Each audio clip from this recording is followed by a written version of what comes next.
wa mawazinuha utai timbangane bid'ah itu salah satu tiga. Pertemuan kemarin kita bicara tentang definisi sunnah dan bid'ah. Kemarin sudah bid'ah itu apa definisinya, terus sunnah itu apa. Nah, sekarang pada pertemuan ini kita bicara tentang parameter bid'ah. Sesuatu itu disebut bid'ah, itu parameternya apa?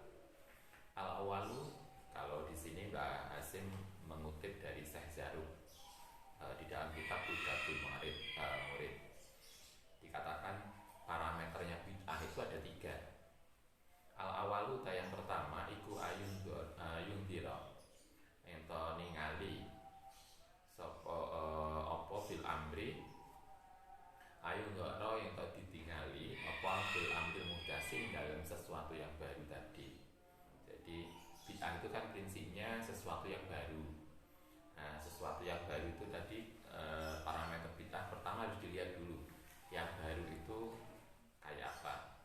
Fa'in sahida mongko lamun nyekseni lahu maring amrul muhdas apa maqdhamu syariati, yaitu agunge syariat, wa asluhalan asale syariat ya falaisa mongko ora ana apa amrul muhdas iku bid'atin lan bid'ah. Menurut Hasim, kalau perkara itu punya dasar di dalam syariat, maka tidak boleh disebut bid'ah. Segala sesuatu yang ada dalilnya, segala sesuatu yang punya dasar di dalam syariat, maka tidak bisa disebut bid'ah. Bid'ah itu adalah kalau dia tidak punya dasar di dalam syariat. Wa in kana mongko lamun ana apa amrul muhdas iku mimma saking barang yahba yang nyegah ing dalika ing mengkono-mengkono amrul muhdas bikuli wajin kelan setiap arah, bahwa mongko amrul muhdas iku batilun sesuatu yang batil wa dhalatun lan sasar. Sebaliknya segala sesuatu yang tidak punya dasar maka disebut sesat. Wa in kana mongko lamun ana apa amrul muhdas iku mimma saking barang tarojaat kang bolak-balik bi dalem apa aladilatu dalil wa tanawalahu lan menani hu ing amrul muhdas apa asyubhatu sesuatu yang belum jelas, wastawat lan sama fihi ing dalem ma apa alwujuh wajah uktubirat mongko dinilai apa al-adilatu gini uktubirat mongko dibilang-bilang apa wujuh ajaima kama mongko utai perkara tarojaha yang unggul mindalika ya rojihat mongko dikembalikan ilahi apa wajah ilahi maring dalik. Nah, sekarang begini, bagaimana kalau di Quran tidak ada, tetapi di hadis ada? Nah, sekarang di hadis itu kan macam-macam toh. Ada hadis yang sahih, ada hadis yang hasan, ada yang dhaif.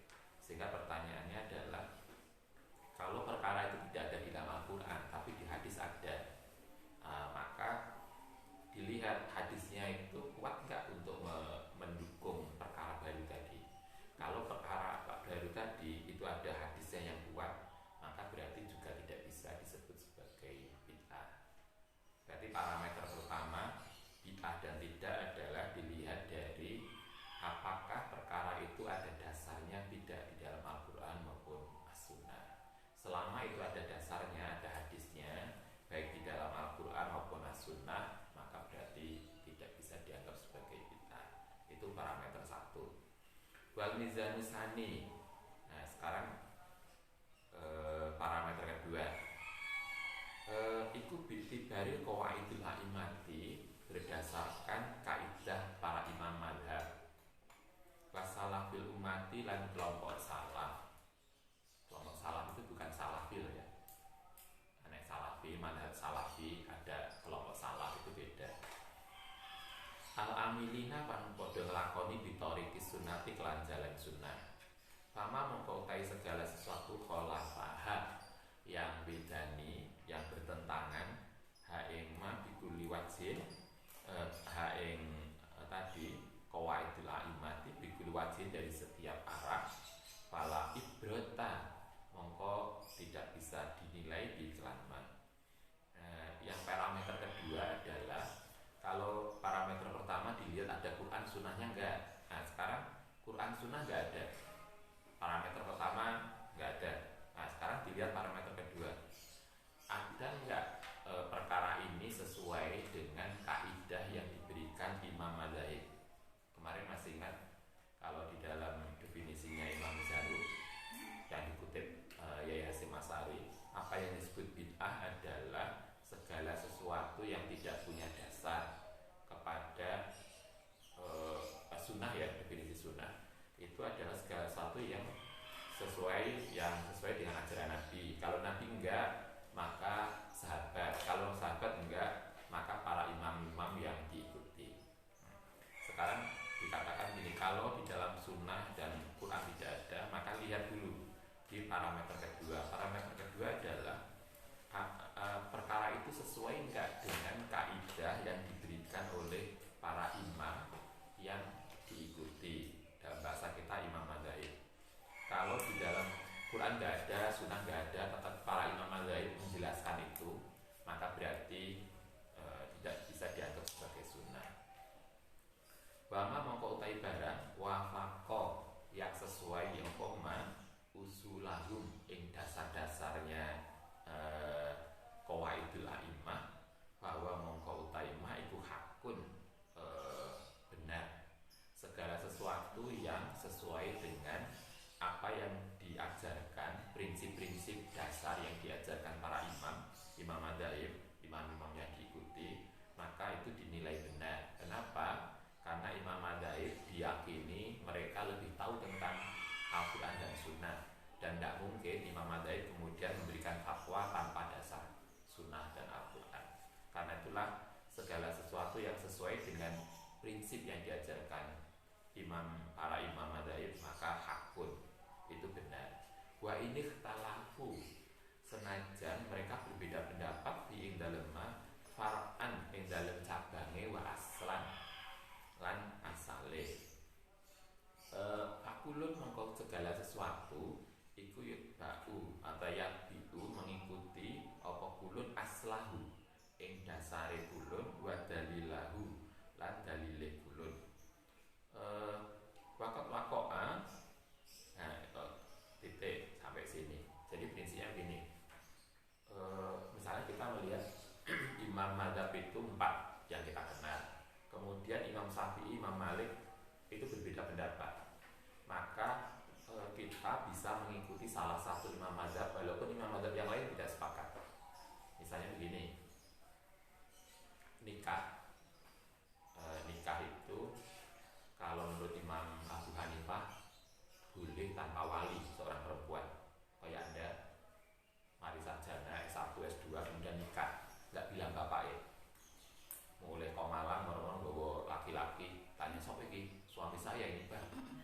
Misalnya menurut Abu Hanifah boleh, menurut Imam Syafi'i nggak boleh. Nah, maka kemudian kita boleh mengikuti salah satu prinsip yang diajarkan Imam Syafi'i, bahwa nikah harus pakai wali walaupun imam yang lain tidak sepakat. Kita mengikuti salah satu mazhab dengan konsisten. Sama dengan wudu. Wudu itu kalau kita dalam mazhab Syafi'i itu kalau wudu kaki itu harus dibasuh, waduh kalau basuh muka. Di dalam tradisi Imam Ja'fari kaki nggak dibasuh, tapi diusap. Jadi kalau habis wudu gitu, urung basuh kaki langsung mlebu mana? Musola, terus kalau kene karo lungguh ya. Nah, Mbak, terus wudu.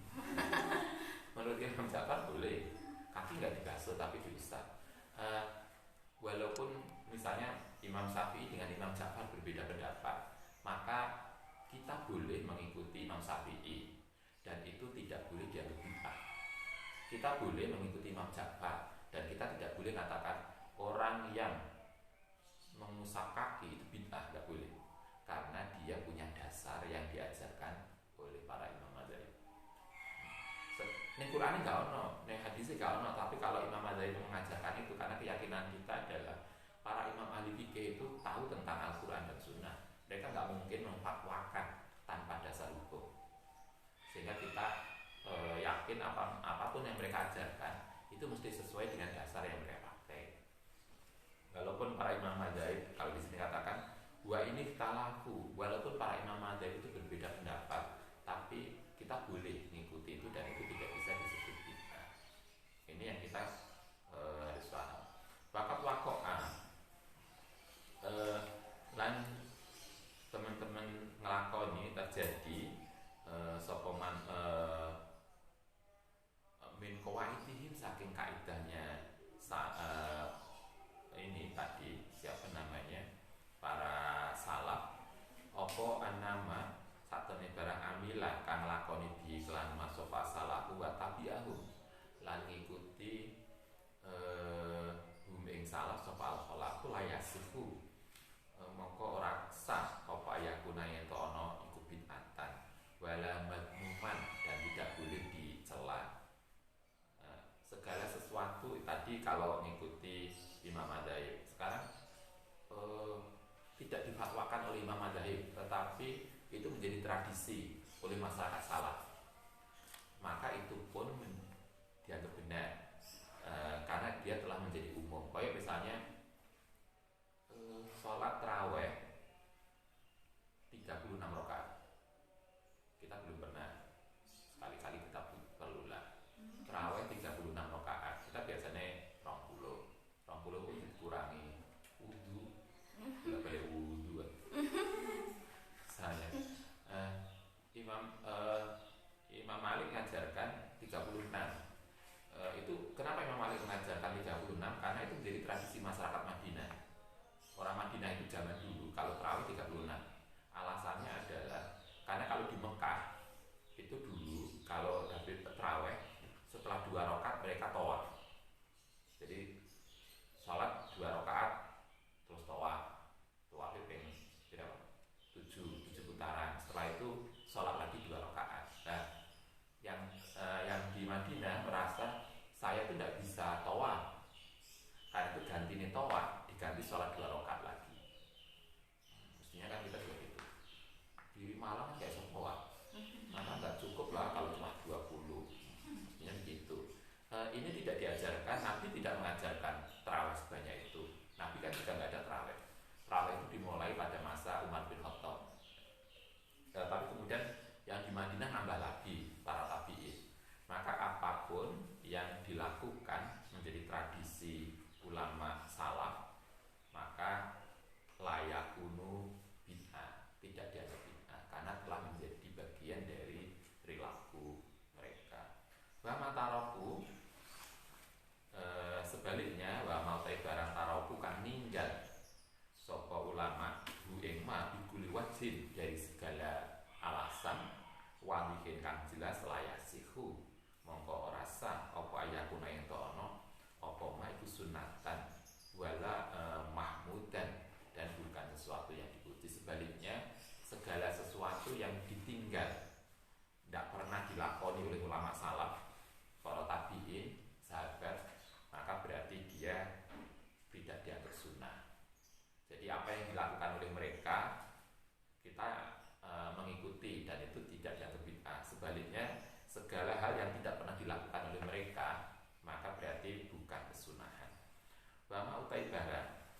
Oke, kita lanjutkan. Wa ma utai barang isbatu kang asbatu yang menetapkan sapa ulama salaf aslahu ing dasare walam yarid, tetapi tidak pernah sampai anhum saking mereka apa fi'luhu ngelakoni iman.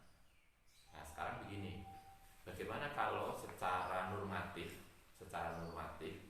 itu ulama salaf mengajarkan, tapi ulama salaf nggak ngelakoni. Jadi misalnya kayak gini, ini contoh di kita, misalnya kalau Ustaz bilang, Duk, hari Selasa kita puasa, tapi Ustaz nggak poso, itu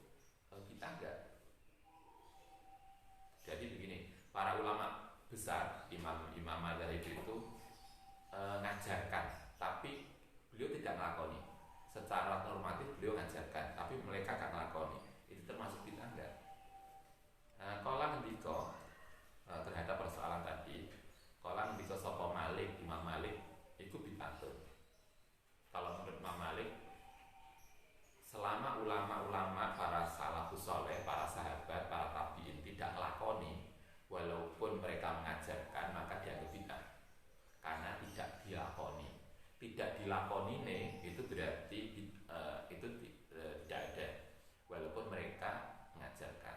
Tapi sebaliknya alasannya li'annahu karena setemen ulama salaf iku lam yatrukuhu tidak pernah meninggalkan hu ing ma ila li amrin kecuali karena perintah indahu fi indalma. Karena menurut Imam Malik nggak mungkin para sahabat, para tabiin, para salaf itu nggak ngelakoni kalau mereka memang benar, sehingga ketika mereka nggak ngelakoni berarti itu tidak diajarkan karena itu dianggap bid'ah. Nah, tetapi sebaliknya bakalan dikosopo Asy-Syafi'i, Imam Syafi'i laisa ora ono apa ma iku bid'ah. Berbeda pendapat tuh akhirnya kalau Imam Malik segala sesuatu yang tidak pernah dilakoni oleh para salaf baik tabi'in maupun sahabat maka berarti bid'ah walaupun beliau mengajarkan secara normatif. Itu bid'ah karena dasarnya Imam Malik adalah mereka tidak melakoni berarti memang tidak diajarkan. Nah, tapi kalau Imam Syafi'i tidak bid'ah. Kenapa nggak bid'ah? Karena mereka mengajarkan walaupun mereka nggak sempat melakoni. Karena orang yang nggak melakoni sangat mungkin kan alasan lain. Kayak tadi misalnya Ustaz bilang Selasa kita puasa, ternyata Ustaz nggak puasa. Ustaz nggak puasa itu belum tentu kalau itu tidak diperintahkan, tidak benar. Tapi kan mungkin karena alasan sakit, karena alasan kegiatan yang lain, sehingga nggak sempat melakoni. Tapi kan yang jelas kita pernah mengatakan bahwa itu kita ngajak puasa. Imam Syafi'i juga gitu. Laisa bid'atin, maka apa yang tidak dilakoni oleh sahabat, tabi'in, ulama salaf itu belum tentu bid'ah kalau mereka pernah mengajarkan itu. Selama pernah ada ajaran itu, walaupun mereka belum sempat melakoni tidak dianggap bid'ah. Wa ilam yakmal, senajan belum melakoni iklan masuk salafus sholih. Alasannya li'anna tarokahum krono oleh ninggale siapa ulama salaf lil amali maring amal di iklan iku kok yakunu terkadang ono apa meninggalkan iku liudri krono alasan. Nah tadi yang saya bilang Imam Syafi'i mengatakan sangat mungkin para ulama itu atau para sahabat, para tabiin itu tidak melakoni karena alasan tertentu, bisa karena sakit, bisa karena apa. Tapi yang jelas kan mereka mengajarkan. Karena mereka mengajarkan, walaupun mereka tidak melakoni maka tidak dianggap sebagai bid'ah. Jadi selama kalau di Quran nggak ada, hadis nggak ada, para sahabat, para ulama, para imam mazhab tidak mengajarkan, tapi ada ulama-ulama yang pernah menyampaikan, maka itu pun tidak bisa dianggap bid'ah. Liudrin, kok yakunu liudrin, karena ana udur koma kan ngelakoni bi kelawan kan terjadi bi kelawan salah fil waktu dalam waktu itu. Awal 5 utawa krono alasan perkara dua kang utai ma iku afdalu luwih utama minggu saking ma atau karena alasan lain. Wal ahkamu krono utai hukum iku maksudatun diambil minasyari'i saking syariat waqat asbatahu. Dan teman-teman telah menetapkan sapa syari' duwe hikmah. Alasan Imam Syafi'i karena nggak mungkin para salafus sholih itu mengajarkan sesuatu tanpa hukum. Nah, jadi ketika mereka mengajarkan sesuatu itu mesti ada alasannya, yaitu syariat. Mereka tidak melakoni karena sangat mungkin tadi alasan tertentu. Waktalafu itu beberapa tingkatan. Sekarang kita lanjutkan. Waktalafu lan berbeda pendapat. Sapa ulama aidon bima ing dalem lam yarib kang ora tomoko lau kedema minas sunatis aking sunnah apa mu'aridun yang bertentangan wala subhatun dan bukan tidak adanya sesuatu yang gak jelas. Sekarang kita pada sesi ini begini, bagaimana kalau sesuatu yang baru tadi sama sekali di sunnah gak ada, Quran gak ada, sunnah gak ada, para ulama juga gak ngajarkan, tetapi tidak ada ajaran yang melarang. Fakola mongko ngendika sapa Imam Malik iku bid'atun. Segala sesuatu yang tidak diajarkan di dalam Al-Quran, di dalam As-Sunnah, di dalam tradisi salaf, maka menurut Imam Malik itu bid'ah. Tetapi menurut Imam Syafi'i, qala ngendika sapa Syafi'i, laisa bid'atin. Itu tidak termasuk bid'ah. Kalau Imam Syafi'i mengatakan begini, segala sesuatu yang di Quran nggak ada, Sunnah nggak ada, para imam madzhab misalnya tidak mengajarkan, tetapi perkara itu tidak pernah ditolak oleh as-sunnah, maka tidak termasuk bid'ah. Wasnatanada lan gawe sandaran, gawe dasar sampai Imam Syafi'i li hadisi krono hadis Kanjeng Nabi, ada hadis ini, ma utai barang taroh tu kang meninggalkan sapa ingsun ing ma lakum untukmu, maksudnya yang tidak aku lakukan. Segala sesuatu kata Nabi yang tidak aku lakukan, enggak dikasih contoh oleh Nabi, bahwa mongko utaima itu afun, dimaafkan. Kala mongko ngendika sapa Imam Zarruq, wa ala hadza, karena itulah berdasarkan hadis ini, ikhtilafuhum utai berbeda pendapat ulama bintur bil idaroti ing dalem contoh gawe bil idarah kantor administrasi. Dulu zaman Nabi itu nggak ada kantor. Dulu zaman para sahabat tabiin nggak ada kantor pemerintah. Kantor pemerintah itu baru. Maka nggak kantor pemerintah itu dalam Al-Quran nggak ono, hadis nggak ono, para sahabat nggak ono. Tapi itu dianggap boleh karena tidak ada hadis yang melarang dari kantor. Kayak kalau bahasa kita nih dalam apa itu traffic light, lampu hijau. Lampu hijau itu hadisnya nggak ono, Quran nggak ono kayak traffic light. Tapi kemudian gawe kita mengatakan, oh ini berarti bid'ah lampu hijau. Kenapa? Karena Quran hadis para sahabat nggak ada. Kalau Imam Syafi'i itu bukan bid'ah, karena ini ada memang baru, sahabat nggak ada, Quran nggak ada.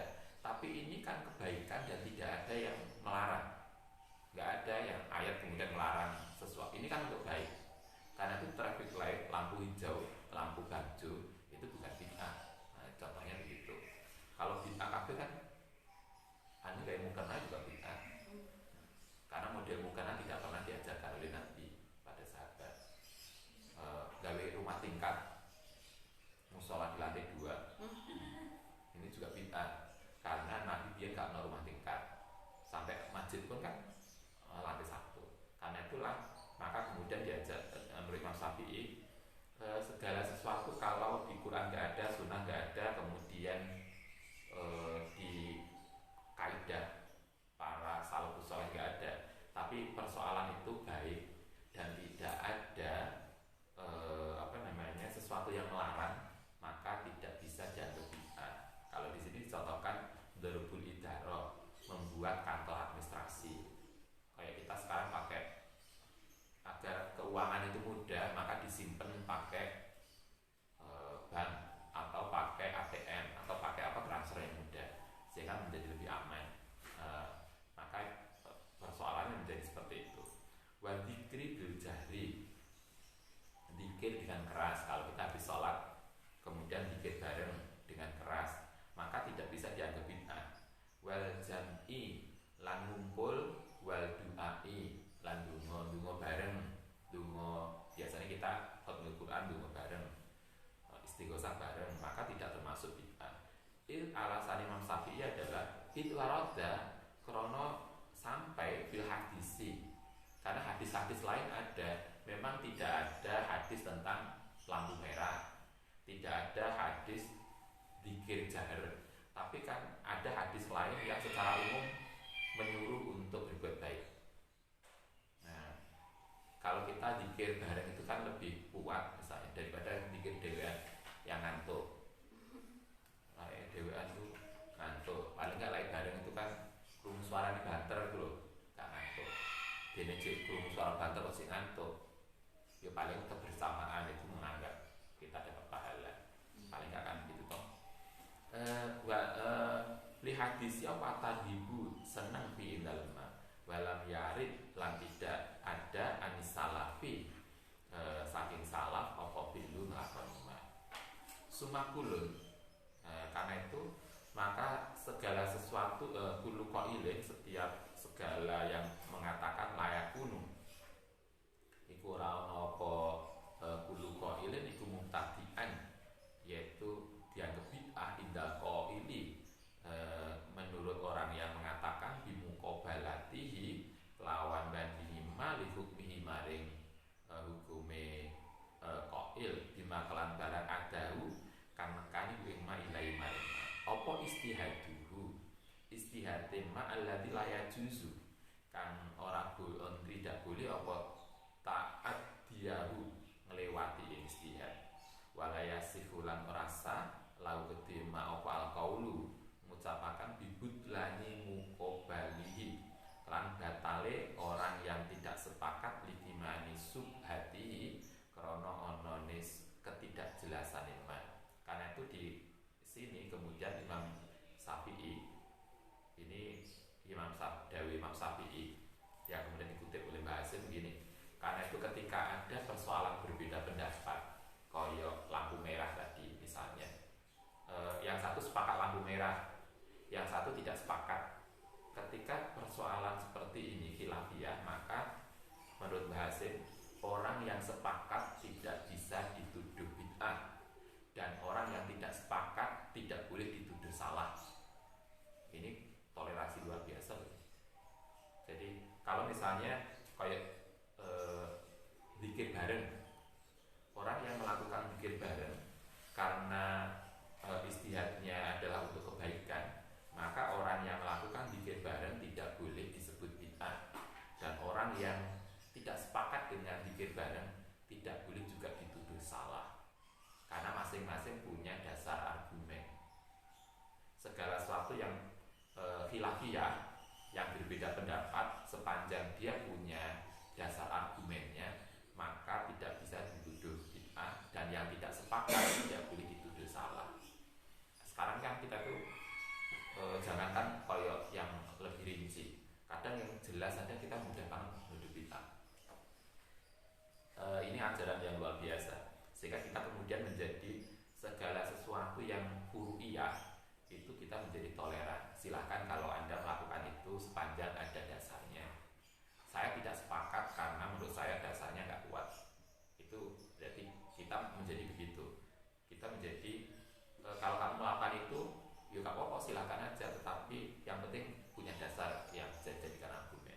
Kita nggak sepakat karena menurut kita argumennya nggak kuat. Nah, maka itu tidak boleh saling menyalahkan. Walau kila kalau disampaikan bidalika li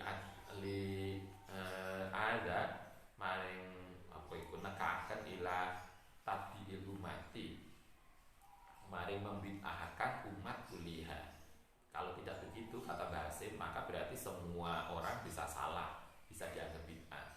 Fakot uri falan temen den barui apa ana hukma sak temene hukum ana hukma Allah taala iku fi mustahadil furu'i dalam istihade perkara yang furu'iyah. Gini, fi mustahadil furu'i dalam istihade perkara kang furu'iyah iku mabaran ada kang nekani ing mak ilahi marifah apa istihadu. Sawaun kulna al musibu, sehingga kemudian Mbah Hasim mengajari kita begini. Al musibu utai perkara yang bener iku wahidun, bisa satu au muaddidatun, atau bisa macam-macam. Segala sesuatu yang tidak punya dasar secara jelas di dalam Al-Quran, Sunnah, dan kaidah-kaidah para ulama salaf, maka perspektifnya bisa beda. Maksudnya begitu. Bakat kola, contohnya ini dasarnya. Bakat kola untuk nanti sapa Rasulullah Sallallahu Alaihi Wasallam. La yusolliyanna, jangan sholat sopo ahadun seseorang al asro ing asar illa fi Bani Quraidah, kecuali setelah sampai Bani Quraidah. Nabi pernah ngendikan pas bepergian ke sahabat begini, Nabi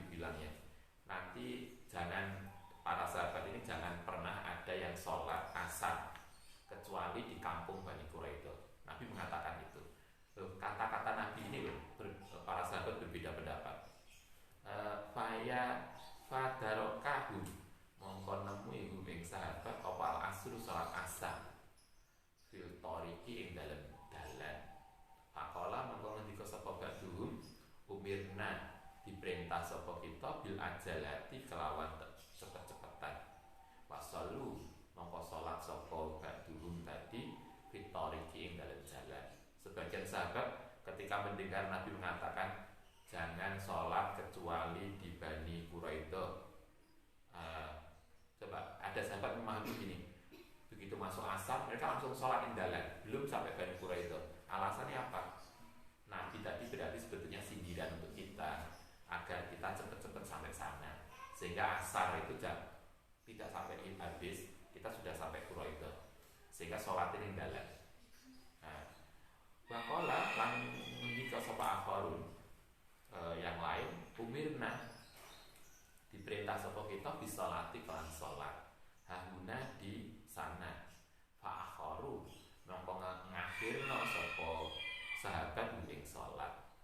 Yang sebagian yang lain beda lagi, mereka bilang tadi kan jelas Nabi mengatakan jangan sholat asar kecuali di kampung Bani Quraidah, berarti kita ya nggak boleh sholat di jalan, berarti sholatnya di kampung itu. Walam ketika dua orang berbeda pendapat, apa yang terjadi? Walam ya'ib tidak nyacat, apa nyacat? Tidak menjelekkan, tidak mencela sapa Rasulullah SAW. Ala wahidin yang ngatasi satu kelompok minggu berbeda pendapat tadi, ternyata Nabi tidak menyalahkan salah satunya.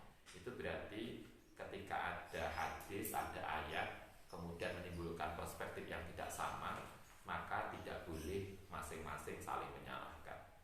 Adalah mongko berarti menunjukkan apa dzalika ala sihatil amali ing atase sae amal bima kelan barang kuhima kang dipahami minasyari'i dari syariat. Maka setiap ayat, setiap hadis boleh dipahami dengan cara yang tidak sama. Ini prinsipnya dari Bahasim. Tapi dengan catatan idza lam yakun nalikane ora ana apa iku anhawa mengikuti nafsunya. Jadi sepanjang kita beristihad sungguh-sungguh dengan tulus, bukan karena nafsu loh ya, tapi karena benar tulus, maka tidak bisa disalahkan. Anda masih ingat kasusnya Umar bin Khattab ketika di bepergian mereka mimpi apa bahasa kita, mimpi basah. Kemudian yang satu tayamum karena tidak ada air, mereka semua tayamum. Tetapi yang satu tayamum kayak mandi, kayak wudhu. Yang satu berpikir ini kan mandi besar, kan nggak mungkin hanya dengan tayamum biasa.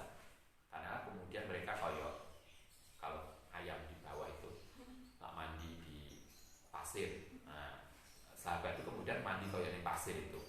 Awalnya dia kabeh karena merasa karena kita mandi besar, nggak mungkin dengan begini. Maka kemudian Nabi tidak pernah menyalahkan pendapat yang satu dan yang lain. Sepanjang kata Bahasim, sepanjang seseorang benar-benar tulus untuk beristihad, lam yakun an hawa, bukan atas dasar emosi dan nafsu, maka itu bisa ditoleransi. Yang nggak bisa ditoleransi kan karena emosi, karena nafsu, itu yang nggak benar. Oke, kita lanjutkan besok ya.